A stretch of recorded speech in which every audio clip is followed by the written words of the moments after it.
Good morning, everyone, and welcome. It's FBC Radio Live. It's Monday, September the 11th, 2023, and we have all but one game in the books for Week 1 in the NFL.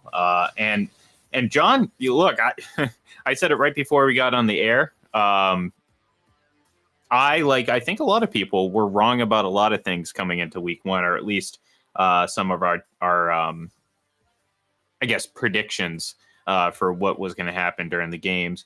And we're going to get into that. We're going to do our Monday overreactions, kind of something we're going to do each and every Monday throughout the season and kind of react. But obviously, off the top of the show, though, as mentioned, it's September 11th, which, for the last 22 years, that date has obviously had a significant meaning for anyone who hears it, certainly anyone who was alive at the time.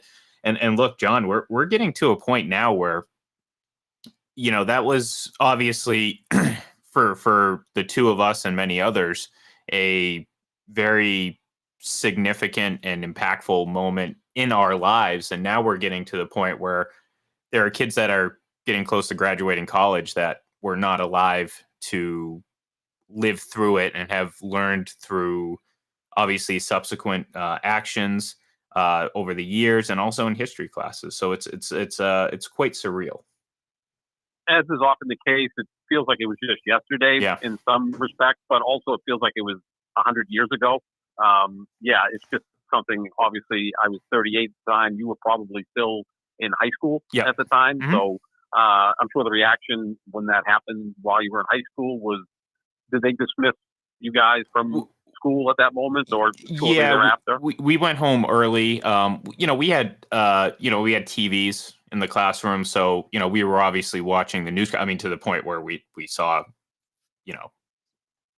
the second plane hit, as a lot of people did. If you had the certain coverage on, and to your point, I mean, that was right before kind of the dawn of social media and the access to there's a remarkable amount of footage from that day, considering the time. I mean, now, now if it happened now, there'd obviously be more than enough camera footage because of CCTV and camera phones and everything that's basically recorded. But this is 2001, and I mean there is a lot of.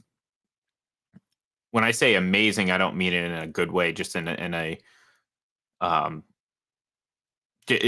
just to kind of sum up the amount of just surreal imagery, I guess, from that moment. There was a documentary that was being filmed at the time, where they just happened to be following a group of firefighters, John, and I think it was ladder 1, so it was right down, right there. And they were checking a gas main leak just a few blocks before the first plane hit. And just a normal Tuesday. Again, people say it all the time. It was just a normal Tuesday. It was. And it's remarkable the amount of footage that is available and some of the things that we saw. But it's almost a good thing that there wasn't any more footage of it, because I mean it's very powerful, some of the stuff. Not only that, the audio, whether it's from people. I actually I think it was on Hulu. It was something I actually hadn't seen before, John. It was a documentary series. I actually did not finish the first episode because it was kind of it was a lot. It was a lot of home footage. So a lot of people in and around the scene, cut and spliced with like news coverage and stuff like that. But there was a lot of raw reaction from people on the ground, and it was a lot of powerful stuff. And again, this was long before what we know now as, well, pretty much everything you do is on camera, or at least everything that happens gets caught on camera. So, still, like you said, 22 years seems like it was yesterday. Yeah, I mean, at the time, I didn't even have a cell phone, so it was 2001. And I owned a restaurant. I was working alone at my restaurant, and I didn't even have a TV in there at the time because obviously later on that was more normal. Mm-hmm. And I just had people coming in telling me about these things, and I didn't really get to see it till later in the afternoon. And then it was like, holy crap, that's it's the most incredible, or like you said, incredible is maybe not the best word to use, but most terrifying, I think, is better I thing honestly, that we've ever seen. But incredible in a sense that it's like really just seems more like a movie than real life. Right. Like I think, yeah, no, I do think incredible is the right word. It's just not used in the what we normally use incredible as in like, wow, what an incredible catch or an incredible play. No, this incredible being that the capacity at which this happened is incredible, and that's kind of the extent of it. And really, it's one of those things where it is hard to describe. You know what I mean? Because there's very few instances like that, and certainly in American history, that you can compare it to. You know, instantly you think of Pearl Harbor, and that wasn't long before what we're talking about now. So again, it's crazy to think that 22 years have passed just like that, and you see where the site has come, from what it was when it happened to what it is now, and obviously, it's something that is not a distant memory, but certainly in terms of time, it's becoming a distant event. So, anyway, so tonight, obviously, we get the excuse me, the finale of Week 1 in the NFL. We have very appropriately probably the Bills and the Jets. Your guy Aaron Rodgers making his debut. But before we get to that, John, we had a lot of entertaining football this weekend, and I thought it was appropriate for us to begin the week by having a few overreaction statements, and by that I mean we don't necessarily believe these things 100%, but I feel like it's at least warranting a discussion. So I'll start. And my first one is this, and actually this I think I do believe. I think we go back and we have all these qualifications about this particular topic, and we say how it's all difficult. But John, let's stop pretending and making this difficult. Tyreek Hill is by far the best wide receiver in the NFL. I don't care that he's not the tall, atypical, big time wide receiver that from yesteryear. This guy is the most dangerous player on the football field, and he just so happens to play the wide receiver position. So combine those two things, and you have the very best player, Tyreek Hill, at his position. Yeah, you know what? I really can't dispute that. And what I will say without question, he's the most impactful wide receiver in the NFL, the most impactful offensive player that doesn't play quarterback, because what he does, because of his speed, is he has the defense on its heels the entire game. I compared him to Steph Curry because Steph Curry can hit 35, 40-foot shots with regularity. Now that really impacts the defense on a basketball court, because now you're worrying about that, and that opens up everything for his teammates. So the same thing with Tyreek Hill, right? Because you're so cognizant of dealing with him that he can just beat you over the top, or he just gets the ball in his hand, count the three, and it's probably a touchdown if he's not down at that point, that it makes it a lot better for Jalen Waddle and the rest of the skill people on Miami, and certainly Tua. So, yeah, I think he's without question the most impactful offensive player in the league. And, yeah, he's right there. You can make that case. I mean, it's not easy to have over 200 yards pass receiving in the NFL, and he did it yesterday, and he's done it regularly, which is just incredible. I believe he's had 3 games of at least 200 yards and multiple touchdowns.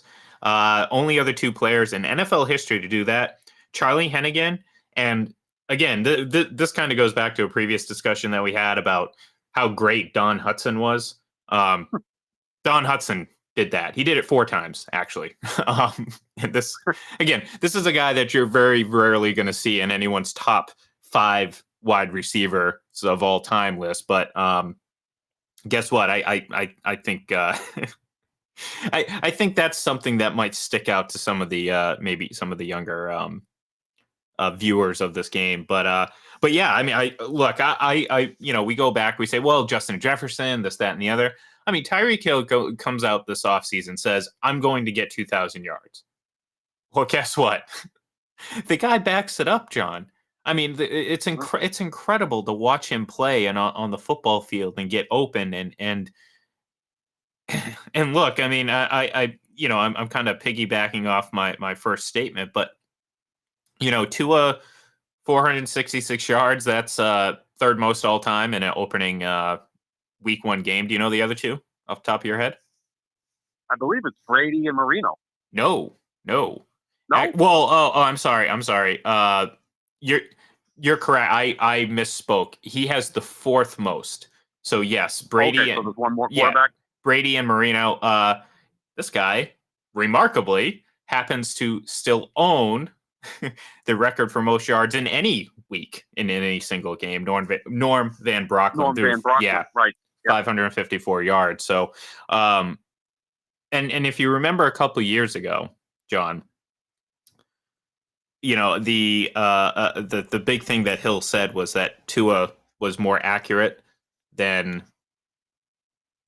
Patrick Mahomes. Now, I'm not going to say that he's correct, but I think at the time we greatly we very much dismissed that accuracy statement, and I think we have to revisit it because, I mean, man, some of the throws Tua was making yesterday were elite, top tier quarterback type throws, and obviously, you have Tyreek Hill, and that helps, but you still, it doesn't help your accuracy just to have a great wide receiver, and he was throwing some very accurate passes and very elite passes too. So that's his best skill set, is his accuracy, right? I mean, he's been compared somewhat to being a left-handed Drew Brees, who was incredibly accurate. I mean, neither one had like this howitzers, not Justin Herbert or Josh Allen or those guys, Patrick Mahomes, Aaron Rodgers, who have these great arms, but they're very, very accurate, which in most cases is the most important thing to be as a quarterback, because you can also get a lot of yards after catch because you're accurate. You hit the guy in stride. Sometimes it would be Tom Brady,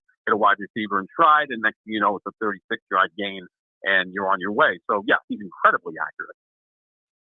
Yeah, and look, I mean, we'll see how it unfolds, but right now, if if you're keeping track at home, I mean, he's kind of the leader in the quarterback house after week one, assuming Aaron Rodgers doesn't somehow break his streak of not throwing 300-yard games. By the way, Mac Jones had another 300-yard game yesterday, by the way. So, so give me one. Throw me something after this weekend. What was making you overreact a little bit here, John? Well, I think the overreaction would be that the Bengals are in trouble because they lost 44-3 yesterday in Cleveland, and Joe Burrow threw for 82 yards. That's in an entire game. And he just signed his contract extension, making him the highest paid player in the history of the NFL. How many dollars is that per yard? Oh, boy. Can you do that math? $3 million.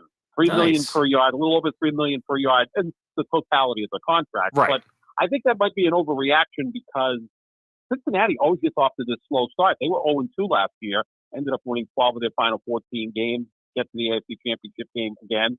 They were like a middling 500 team the year before. They get to the Super Bowl. And let's not forget Joe Burrow didn't take an in-game snap in the preseason, and it certainly looked at yesterday. Same thing with Jalen Hurts, did not take an in-game snap during the preseason, and he looked rusty as well. So, I think the entire sport, too, is week one is difficult because there's only 3 exhibition games, and most of the top players don't play, and if they do, it's only a series or 2. And then there's a bye week leading into week one. So you have kind of some rusty players out there, and certainly Joe Burrow was that yesterday. I still think they're going to be heard from. And they always have trouble in Cleveland. And Cleveland was spiked for that game, and, it's not a surprise that they beat Cincinnati. They beat them last year on a Monday night game, and again, handily.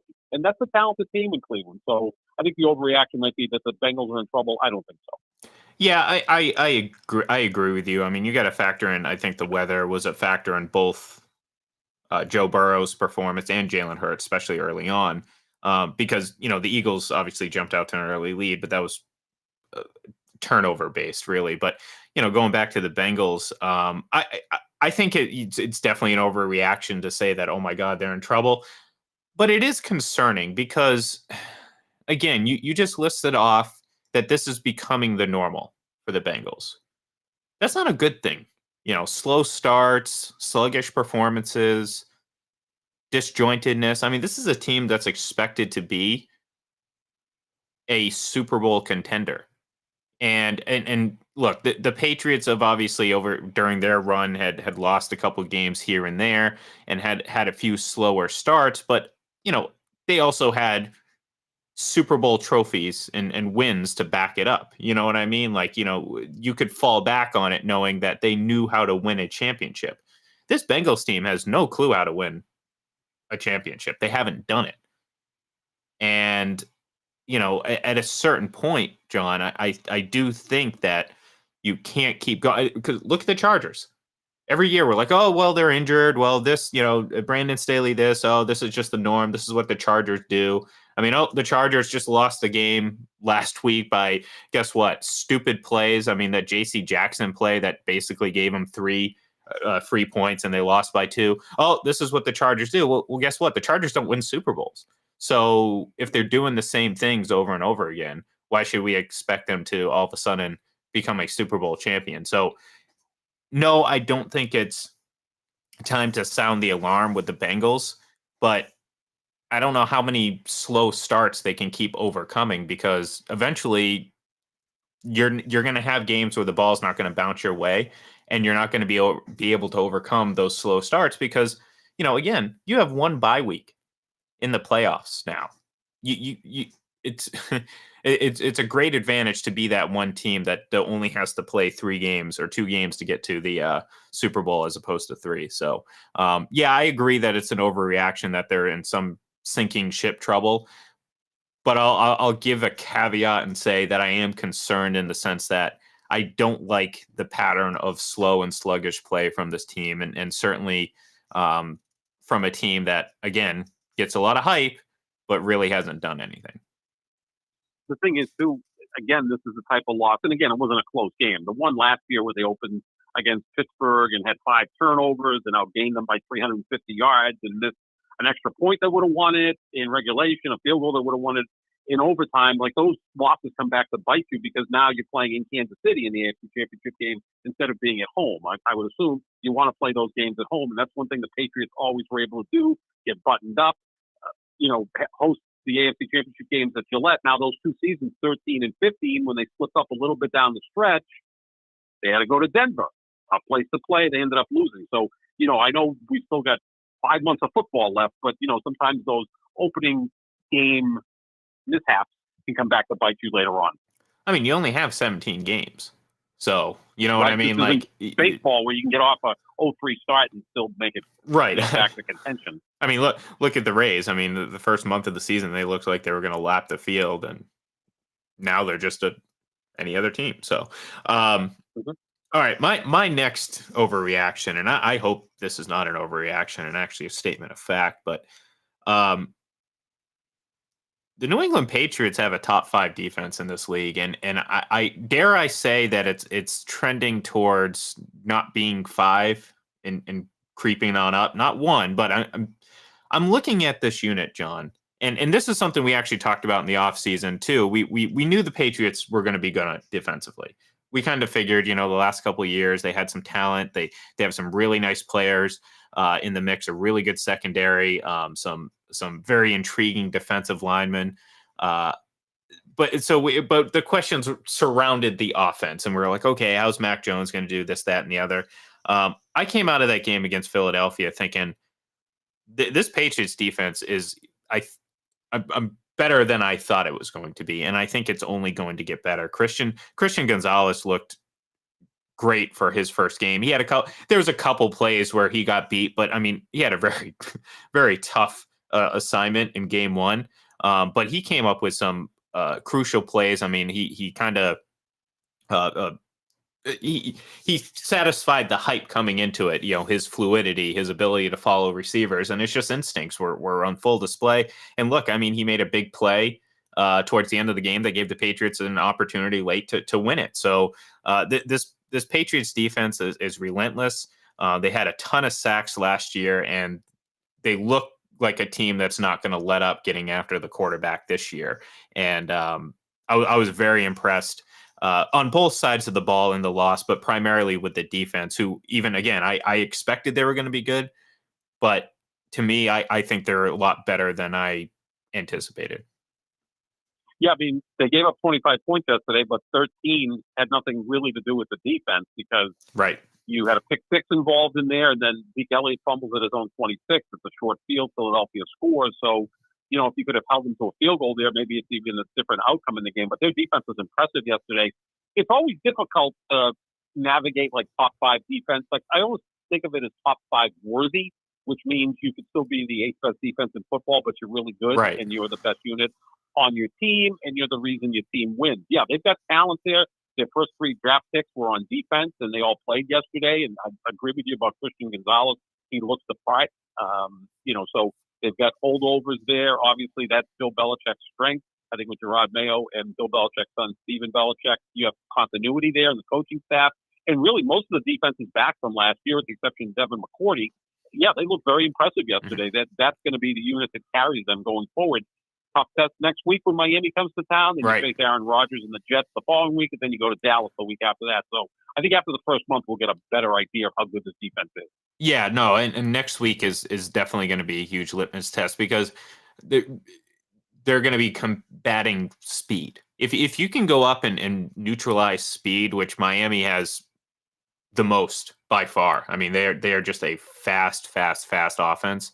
If you can neutralize that, I feel pretty confident that you can pretty much neutralize any offense in this league.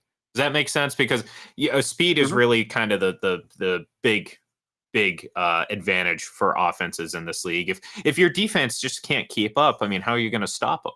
So I saw the Patriots play with a lot of speed yesterday and a lot of discipline too. Generally,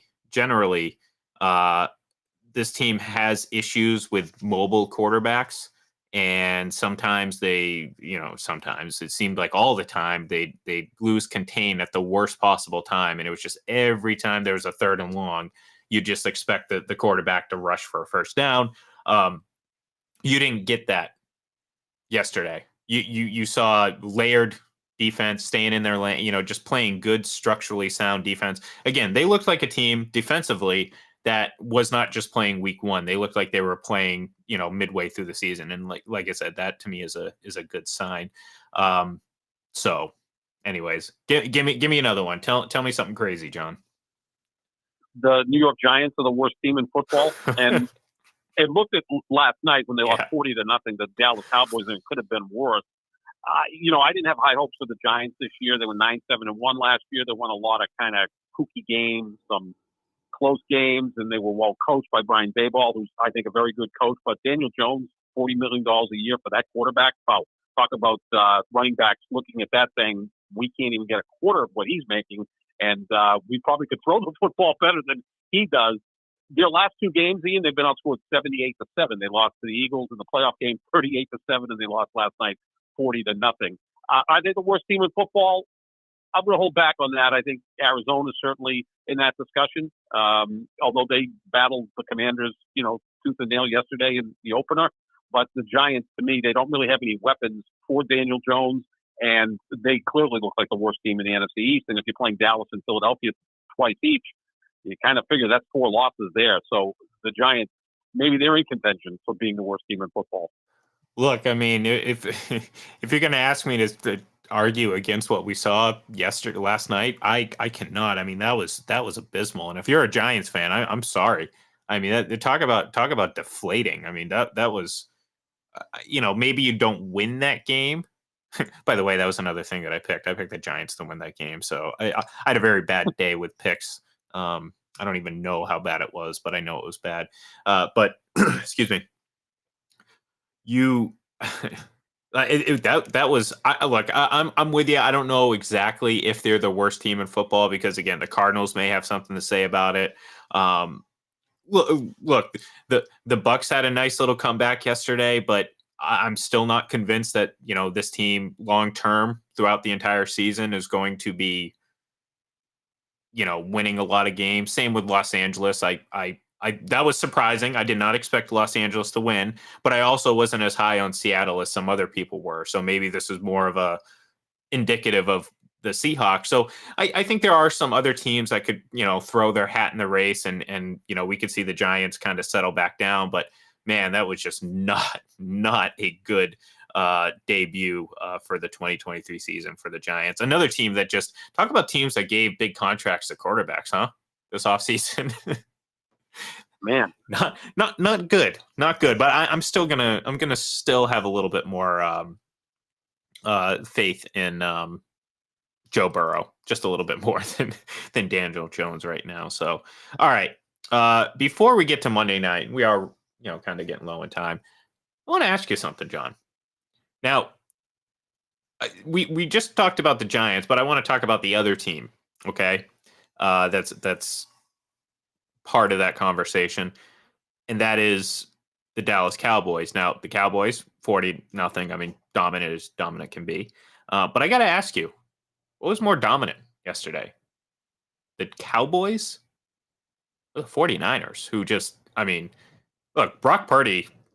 Again, I've said I've had questions, doubts, just because small sample size. I'm not gonna go all in, but I mean he looked great yesterday. The 49ers defense looks unstoppable. So I'll ask you, John, give us an answer. What was more dominating yesterday, the Cowboys or the 49ers? The 49ers. They were playing a better opponent in Pittsburgh. I have high hopes for the Steelers. Are you sure about that? About the Steelers being a playoff team? Well, being a good team, because a good team, yeah, they didn't look like a good team yesterday for sure, and their defense had no chance against San Francisco. And look, San Francisco's got a ton of weapons, and their offensive line is outstanding, and Brock Purdy looked like a higher echelon quarterback to say the least. But I have more hopes for the Steelers than the Giants, and also it just seemed like the 49ers dominated the Steelers, which teams don't generally do in Pittsburgh or even when Pittsburgh goes to your location. So that was impressive. The Patriots. Yeah, the Patriots own Pittsburgh for sure. Yeah, that was just a regular yearly occurrence, right? Either in the regular season, postseason, or both. But it seemed like the Giants just couldn't do anything right, and Dallas took advantage of that. Dallas' defense is legit. I mean, I think they may have the best defense in football because Micah Parsons is literally a guy that you can't figure out what to deal with. But yeah, I would say the 49ers were more impressive because I think they beat a better opponent. And, they kind of did it systematically, which is scary. Like, they just went out there and did it, whereas I think the Giants had a lot to do with why the Cowboys won 40-0. Yeah, see, I'm actually, I loved what San Francisco did yesterday. I'm fully impressed. I got to say it's the Cowboys. And look, I think the Giants are a little bit better than what we saw yesterday. But I'm starting to think maybe the Steelers hype got a little bit out of control because it's the Steelers.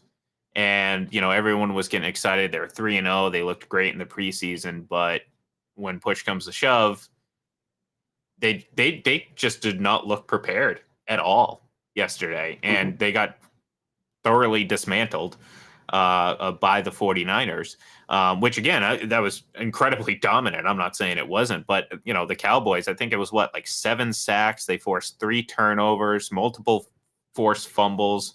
They blocked the kick. I mean, it was a pretty complete performance. It kind of reminded me, John, of that. Actually, it was the butt fumble game where the Patriots scored pretty much in every way imaginable, or actually you can even go back to I believe it was against the Dolphins. They scored again. They had that second half of football where they scored like a punt return, a kick return. It was crazy. The Cowboys were basically doing whatever they wanted. So I think if you're gonna really put the pressure on me to pick, I guess I'm putting the pressure because I introduced the question. I would definitely have to say the Cowboys were more dominant, but I think if we're talking about the rest of the season, I think this is a great sign for the NFC, because if the Cowboys can play, obviously then they're not going to win 40-0 every week, but if they can stay consistent and be an elite team, we're looking like we're going to have a pretty solid top heap of the NFC, where you might have Dallas, Philadelphia, San Francisco, and that's a pretty nice trio to be slugging it out to see who goes to the Super Bowl. Oh, yeah, and of course the Green Bay were Packers. impressive too. Yeah, Packers were impressive yesterday. No surprise here. Yeah. I picked them to win the NFC North. Detroit looked outstanding on Thursday night, beating the defending Super Bowl champion Chiefs. So here's the thing: is the NFC was 4-0 against the AFC in Week 1. Now the 4 teams that won the interconference games, San Francisco, Dallas, Detroit, and New Orleans, are generally considered favorites to win their respective divisions. But nonetheless, 4-0 for the NFC in Week 1. Yeah, nice little weekend. So, and we'll see what happens tonight between the AFC rival Jets and Bills, because that's going to get kicked off tonight. So, before we do wrap up, though, I do want to see or hear your thoughts and get your pick on this game, because I like the Bills in this. And I've been kind of saying it for a while that I think the best thing for the Bills was for them to not get the hype that they got last year. I think it kind of got a little out of control, a little too much, and I think they bought into it quite a bit, and they kind of plateaued a bit. And look, they're still going to have to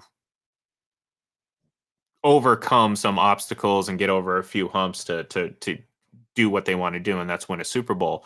But I really like them in this position, because right now it's the Jets, it's Aaron Rodgers, and it's them who's going to take over the AFC East and all that stuff, when they're kind of without the championships. They're kind of in the position of the Patriots right now, where it's like, okay, you got this new fancy toy, New York Jets, but the reality of it is you still have to go through and not only beat the Bills, but play consistently throughout the season. And I don't know long term if they're going to be able to keep pace with the Bills. So I like the Bills tonight. I think it's going to be a close game, but I think ultimately they're probably going to win by about 10 points or so. By 10. I like the Jets to win the game outright. I think offensively, the key here is obviously protecting Aaron Rodgers. That's going to be the most important part of the game. Von Miller's not playing for Buffalo, so if he was playing, then maybe you've got a different opinion on this. But I think, obviously, there's been so much publicity aimed at the New York Jets throughout the offseason. I mean, I don't even know who's second in the NFL behind the Jets when it comes to hype, because you've added a future Hall of Fame quarterback. But I like the Jets in this situation. They beat them last year with Zach Wilson as the quarterback, so I think they can beat him again this year with Aaron Rodgers as quarterback. The Jets defense is legit, and I think that will be the best unit on the field. And oftentimes, the best unit on the field leads to a victory by that team.